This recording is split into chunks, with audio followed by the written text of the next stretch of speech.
क्या आपने कभी जिंदगी के किसी मोड़ पर ऐसा महसूस किया है कि आप दो रास्तों के बीच फंस गए हों? एक तरफ आपका कर्तव्य और दूसरी तरफ आपकी भावनाएं। ऐसी ही एक घड़ी थी जब अर्जुन, महान धनुर्धर, पांडवों का वीर योद्धा, अपने ही अपनों के सामने खड़ा था। हाथ में गांडीव था, लेकिन मन कांप रहा था। और तभी श्री कृष्ण ने कहा, कर्मण्येवाधिकारस्ते मा फलेषु कदाचन, यानी तुम्हारा अधिकार सिर्फ कर्म करने में है, फल पर नहीं। लेकिन रुकिए, यह कहानी सिर्फ एक युद्ध की नहीं है। यह सिर्फ एक राजा और भगवान की दोस्ती की बात नहीं है। यह तो एक आईना है हमारे अपने अंदर के संघर्षों का। आज भी जब हम कोई बड़ा फैसला लेने जाते हैं, चाहे वो करियर चुनना हो, रिश्ते बचाना हो या अपने सिद्धांतों पर टिके रहना हो, हम भी अर्जुन बन जाते हैं। कभी उलझन में, कभी डर में और कभी सिर्फ चुप। और तब हमें भी चाहिए होता है एक कृष्ण, कोई जो हमें याद दिलाए कि हमारा धर्म क्या है, हमारा रास्ता क्या है और कैसे हम अपने भय को जीत सकते हैं। महाभारत ये सिर्फ एक पौराणिक कहानी नहीं है, ये तो मानो एक मनुष्य की आत्मा की यात्रा है। एक महायुद्ध जिसमें असली लड़ाई बाहरी नहीं, अंदर की होती है। इस वीडियो सीरीज में हम गहराई से समझेंगे श्रीमद्भागवत गीता का पहला अध्याय शॉर्ट में, और समझेंगे कि अर्जुन और श्री कृष्ण का रिश्ता क्या था, क्यों कुरुक्षेत्र सिर्फ एक रणभूमि नहीं, एक मानसिक युद्ध क्षेत्र भी था, और कैसे कृष्ण के शब्द जो आज से हजारों साल पहले बोले गए थे, आज भी उतने ही सार्थक हैं। क्या अर्जुन का डर हमारा भी डर हो सकता है? क्या श्री कृष्ण की गीता हमारी भी गाइड बन सकती है? हम 3 प्रमुख हिस्सों में इस कथा की परतें खोलेंगे। पहले हिस्से में जानेंगे अर्जुन और कृष्ण कौन थे, उनका रिश्ता और कुरुक्षेत्र का ऐतिहासिक व सांस्कृतिक महत्व। दूसरे हिस्से में उतरेंगे अर्जुन के मन के द्वंद्व में और कृष्ण की दिव्य शिक्षाओं में, गीता के रूप में। तीसरे हिस्से में बात होगी इस युद्ध की ऐतिहासिकता और इसके उन संदेशों की जो आज भी हमारे लिए उतने ही जरूरी हैं। तो चलिए इस यात्रा की शुरुआत करते हैं, एक ऐसी गाथा की जो सिर्फ पन्नों में नहीं, हमारे दिलों में आज भी जिंदा है। सोचिए, अगर आपसे कहा जाए कि कल आपको अपनों के खिलाफ तलवार उठानी है, आपके अपने जो कभी आपके गुरु थे, जिनसे आपने जीना सीखा, धनुष चलाना सीखा, और अब उन्हीं पर तीर चलाना है, क्या आप ऐसा कर पाएंगे? यही सवाल उस दिन अर्जुन के सामने था, जब वह अपने रथ पर खड़ा था और सामने कुरुक्षेत्र का मैदान, जहां न धर्म की कोई स्पष्ट रेखा थी, न अधर्म की। लेकिन रुको, कौन था अर्जुन? एक योद्धा, एक राजा, या एक आम इंसान जो ठीक आपकी और मेरी तरह जिंदगी के मुश्किल फैसलों से डरता है? अर्जुन, पांडवों में तीसरे भाई, एक ऐसा वीर जिसे खुद देवताओं ने आशीर्वाद दिया। इंद्रपुत्र, मतलब देवताओं का राजकुमार, लेकिन मन से एक इंसान। द्रोणाचार्य से शिक्षा ली थी उसने, धर्म, राजनीति, शास्त्र और अस्त्र शस्त्र की। उसके हाथों में गांडीव था, वो धनुष जिसकी चूक नामुमकिन थी। लेकिन उसका जीवन सिर्फ युद्ध तक सीमित नहीं था। उसने प्रेम किया, विवाह किए, द्रौपदी, सुभद्रा, उलूपी, चित्रांगदा। उसके पुत्रों में अभिमन्यु का बलिदान तो आज भी लोगों को रुला देता है। पर असली बात जानना चाहते हो, अर्जुन का सबसे बड़ा युद्ध कभी किसी मैदान में नहीं हुआ, वो युद्ध उसके अपने मन में था। क्योंकि असली वीर वही होता है जो पहले अपने भीतर के भय से लड़ता है। और इसी युद्ध में उसके साथ था उसका सारथी, उसका सखा, उसका मार्गदर्शक, श्री कृष्ण। श्री कृष्ण एक ऐसा नाम जिसमें बाल लीला भी है, राजनीति भी, प्रेम भी है और गहरा दर्शन भी। वह अर्जुन का सिर्फ रिश्तेदार नहीं था, बल्कि उसकी बहन सुभद्रा से विवाह करके अर्जुन ने रिश्ते को और गहरा कर दिया था। पर असल रिश्ता खून से नहीं था, वो तो आत्मा से जुड़ा था। एक युद्ध में जहां सब राजा बनने को तैयार थे, श्री कृष्ण ने कहा, मैं तो केवल सारथी बनूंगा। क्या आपने कभी ऐसा दोस्त देखा है जो युद्ध में आपके साथ चले और आपकी आत्मा को मार्ग दिखाए? कृष्ण ने यही किया। वो अर्जुन के रथ का पहिया नहीं घुमा रहे थे, वो तो उसकी सोच की दिशा बदल रहे थे। उनका रिश्ता सिर्फ दोस्ती नहीं था, वो एक ऐसा बंधन था जहां एक प्रश्न करता है और दूसरा शांति से उत्तर देता है। कभी अर्जुन ने कहा, मैं नहीं लड़ सकता, तो कृष्ण ने कहा, तुम्हारा काम है कर्म करना, फल की चिंता मत करो। क्या कभी आपके जीवन में कोई ऐसा रहा है जो आपको तब समझाए जब आप खुद को नहीं समझ पा रहे हो? कृष्ण और अर्जुन का रिश्ता वैसा ही था, सखा भी, गुरु भी, मार्गदर्शक भी।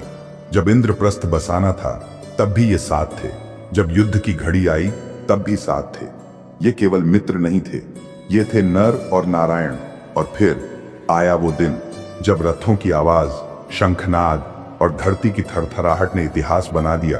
कुरुक्षेत्र का युद्ध। आज हरियाणा के जिस इलाके को हम कुरुक्षेत्र कहते हैं, कभी वहां धर्म और अधर्म के बीच की सबसे बड़ी जंग लड़ी गई थी। लेकिन ये युद्ध सिर्फ तलवारों का नहीं था, ये तो एक मानसिक युद्ध था, एक धर्म क्षेत्र जहां हर योद्धा अपने अंदर के कौरव और पांडव से जूझ रहा था। जब अर्जुन ने देखा सामने द्रोणाचार्य हैं, भीष्म पितामह हैं, भाई बांधव हैं, तो उसका मन डगमगा गया। क्या आप भी कभी ऐसी परिस्थिति में रहे हैं जहां दिल कुछ कहे और दिमाग कुछ और? बस उसी पल कृष्ण ने समय रोका और कहा, अब युद्ध बाहरी नहीं, अंदर शुरू होगा। इस युद्ध का सबसे सुंदर चित्रण है वो रथ जिसमें अर्जुन बैठा है और कृष्ण उसके सारथी। एक मनुष्य और एक देवता, एक प्रश्न और एक उत्तर। अर्जुन हम सब हैं, कभी भयभीत, कभी उलझे, कभी थक हार चुके। कृष्ण वो मार्गदर्शक है जो हमें याद दिलाता है कि कौन है हम और क्या करना है। चाहे आप एक विद्यार्थी हो जो भविष्य से डरा हो, या एक माँ बाप जो परिवार और करियर में संतुलन खोज रहे हो, या कोई ऐसा इंसान जो बस खो गया हो। इस कहानी में आपके लिए एक संदेश है। ये हिस्सा केवल एक शुरुआत है।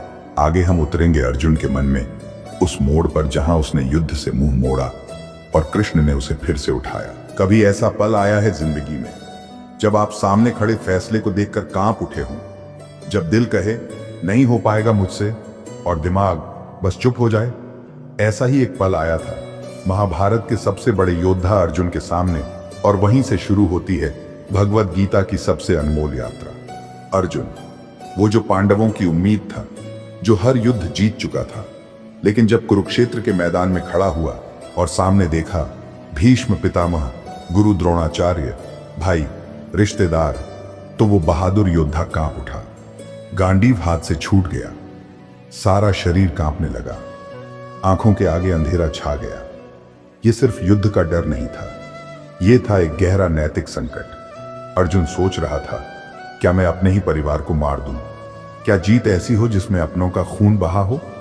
ये युद्ध उसे बाहर कम, अंदर ज्यादा तोड़ रहा था। सोचिए, क्या आपने कभी किसी अपने को गलत करते देखा है, लेकिन सिर्फ इसलिए चुप रह गए कि रिश्ता टूट जाएगा? जैसे एक बेटा अपने पिता की गलत बिजनेस डील्स देख रहा है, एक दोस्त जानता है कि उसका यार दूसरों का पैसा डुबो रहा है, एक बेटी जानती है कि उसकी मम्मी घर में किसी और को मानसिक रूप से टॉर्चर कर रही है, लेकिन हम चुप रहते हैं। क्यों? क्योंकि रिश्ते, प्यार, अपनापन, इनसे बड़ा कोई धर्म लगता ही नहीं। बस अर्जुन भी उसी मोड़ पर खड़ा था। अब देखिए अर्जुन की उलझने। नंबर 1, भावनात्मक जुड़ाव। अर्जुन का दिल कह रहा था, मैं इनको कैसे मार सकता हूं। नंबर 2, पाप और अपराध बोध का डर। वो सोचता, इतना खून बहाना, क्या ये पाप नहीं होगा? नंबर 3, जीत का क्या फायदा? जिनके लिए सब कुछ चाहिए था वही अगर नहीं रहे तो राज का क्या करूंगा? नंबर 4, कर्तव्य का कंफ्यूजन। एक तरफ योद्धा धर्म, दूसरी तरफ मानवीय संवेदना, क्या सही है? और यही तो असली कुरुक्षेत्र है, बाहर नहीं, अंदर का युद्ध। जब अर्जुन ने हथियार डाल दिए तब कृष्ण बोले। और दोस्तों, वो शब्द सिर्फ अर्जुन के लिए नहीं थे, वो आज भी हमारे लिए उतने ही जरूरी हैं। तू आत्मा है, शरीर नहीं। कर्म कर, फल की चिंता मत कर। जो तेरा धर्म है वही तेरा युद्ध है। कृष्ण ने अर्जुन को यह समझाया कि भावनाओं में बहकर धर्म से हटना कायरता है, और सच्चा योद्धा वही है जो भीतर के डर को मारता है, न कि अपनों को। कभी आपने भी तो सोचा होगा, अगर मैं गलत के खिलाफ खड़ा हुआ तो सब छूट जाएगा। कृष्ण कहते हैं, छूटेगा वही जो भ्रम है, बचेगा वही जो धर्म है। कुरुक्षेत्र कोई एक जगह नहीं है, यह है धर्म क्षेत्र। आज भी जब आप किसी बड़ी उलझन में होते हैं, जब एक तरफ परिवार होता है और दूसरी तरफ सच, जब करियर चुनना होता है लेकिन दिल कुछ और चाहता है, जब रिश्ते निभाने होते हैं लेकिन आत्मसम्मान डांवाडोल होता है, तो आप भी खड़े होते हैं अपने कुरुक्षेत्र में। और उस समय आपको भी चाहिए एक कृष्ण। वो कृष्ण कोई भगवान नहीं, वो हो सकता है आपकी अंतरात्मा, एक गुरु, एक दोस्त, एक किताब, या कभी कभी ये वीडियो। आज के अर्जुन आप हों, जो घर ऑफिस रिश्तों के बीच हर दिन युद्ध लड़ रहे हैं। और आज का कृष्ण वो है जो आपको सिखाए, डर को जीतो, भ्रम को तोड़ो और अपने धर्म पर अडिग रहो। कृष्ण की बातें सिर्फ पूजा की चीज नहीं है, वो हैं लाइफ मैनेजमेंट के लेसन। जैसे बिना नतीजे की चिंता किए सही काम करना, अपने लक्ष्य के लिए क्लैरिटी रखना और कभी कभी सबसे कठिन फैसले लेने की हिम्मत रखना। अर्जुन ने अंत में क्या किया? उसने गांडीव उठाया, लड़ाई लड़ी, न नफरत में न गुस्से में, पर धर्म के लिए। वो जीत सिर्फ महाभारत की नहीं थी, वो जीत थी भीतर के युद्ध की। तो सोचिए, आपका कुरुक्षेत्र कौन सा है? क्या आपने अपने कृष्ण की आवाज सुनी है, या अब भी गांडीव जमीन पर पड़ा है और आप असमंजस में खड़े हैं? शायद अब वक्त है उठने का। हम अक्सर सोचते हैं, क्या महाभारत सिर्फ एक कहानी है या वो सच में हुआ था? और अगर हां, तो कब? यह सवाल आज भी इतिहासकारों, वैज्ञानिकों और श्रद्धालुओं के बीच बहस का विषय बना हुआ है। किसी के अनुसार यह युद्ध 3102 ईसा पूर्व में हुआ, कुछ कहते हैं 950 ईसा पूर्व, और कई 5000 साल से भी पहले की बात करते हैं। लेकिन इससे पहले कि हम तारीखों में उलझें, एक बात साफ समझ लीजिए, महाभारत सिर्फ एक इतिहास नहीं है, ये एक अनुभव है। पौराणिक मान्यताओं के अनुसार कुरुक्षेत्र का युद्ध 3102 ईसा पूर्व में हुआ था। वही समय जब कलयुग की शुरुआत मानी जाती है। आर्यभट्ट और कालिदास जैसे विद्वानों ने भी इसी तारीख को स्वीकारा है। लेकिन फिर दूसरी तरफ हैं वे इतिहासकार जो इसे कहीं 950 ईसा पूर्व या यहां तक कि 350 ईसा पूर्व तक लाते हैं, जहां पुरातत्व के प्रमाण मिलते हैं, मिट्टी के बर्तन, PGW संस्कृति और जनश्रुतियां। इतनी सारी तारीखें, इतने सिद्धांत, इतना भ्रम, तो फिर सच क्या है? सच ये है कि इतिहास की तारीखें बदल सकती हैं, लेकिन उस कथा का असर नहीं। महाभारत आज भी जिंदा है। कुरुक्षेत्र केवल हरियाणा का एक मैदान नहीं है, यह हमारी सोच का मैदान है।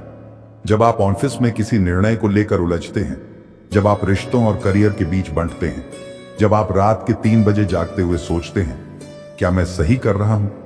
वही है आपका कुरुक्षेत्र। अर्जुन का युद्ध तलवारों से नहीं था, उसका असली युद्ध तो भीतर था, जहां एक योद्धा के मन में इंसान की संवेदनाएं पल रही थी। और जो कृष्ण ने उसे समझाया, वही आज भी हमें रास्ता दिखा सकता है। कर्म करो, फल की चिंता मत करो। ये सिर्फ किताब की लाइन नहीं है, ये वो मंत्र है जो हर उस इंसान के लिए है जो संघर्ष में है, जो उलझन में है। मान लीजिए आप एक मैनेजर हैं जिसे किसी को नौकरी से निकालना है, लेकिन मन नहीं मान रहा, या आप एक मां हैं जो अपने बच्चे की पढ़ाई और अपनी नौकरी के बीच संतुलन नहीं बना पा रही। ऐसे में श्री कृष्ण की बातें सिर्फ धर्म गुरु की वाणी नहीं लगती, वो बन जाती हैं हमारी आत्मा की आवाज। श्री कृष्ण ने कहा, जब भ्रम में हो तो मार्गदर्शन लो। तब अर्जुन ने अपने कृष्ण को सुना, और आज हम अपने किसी मार्गदर्शक की तलाश करते हैं, चाहे वो मित्र हो, गुरु हो या किताबें। वक्त बदल गया है, लेकिन संघर्ष वैसा ही है। शायद इसीलिए जब जीवन हमें 2 रास्तों पर लाकर खड़ा करता है, तो महाभारत सिर्फ किताब नहीं रहती, वो आईना बन जाती है। और यही है महाभारत की सबसे बड़ी ताकत, वो हर युग में नए अर्थ ले आती है। तो हमने इस यात्रा में क्या जाना? अर्जुन और कृष्ण का रिश्ता सिर्फ योद्धा और सारथी का नहीं था, वो एक दोस्त, एक गुरु और एक आत्मा की आवाज थे। अर्जुन की दुविधा हमारी अपनी उलझनों की तरह थी, जहां भावनाएं और कर्तव्य टकराते हैं। गीता के उपदेश आज के समय में भी उतने ही सटीक हैं, चाहे वो नेतृत्व हो, रिश्ते हों या मानसिक स्वास्थ्य। कुरुक्षेत्र एक ऐतिहासिक युद्ध भूमि होने के साथ साथ हमारी मानसिक लड़ाइयों का प्रतीक है, और महाभारत का समय चाहे जो भी हो, उसकी सीख अमर है। अर्जुन ने पूछा, कृष्ण ने जवाब दिया। आज हम पूछ रहे हैं, और जवाब आज भी वही है, महाभारत में।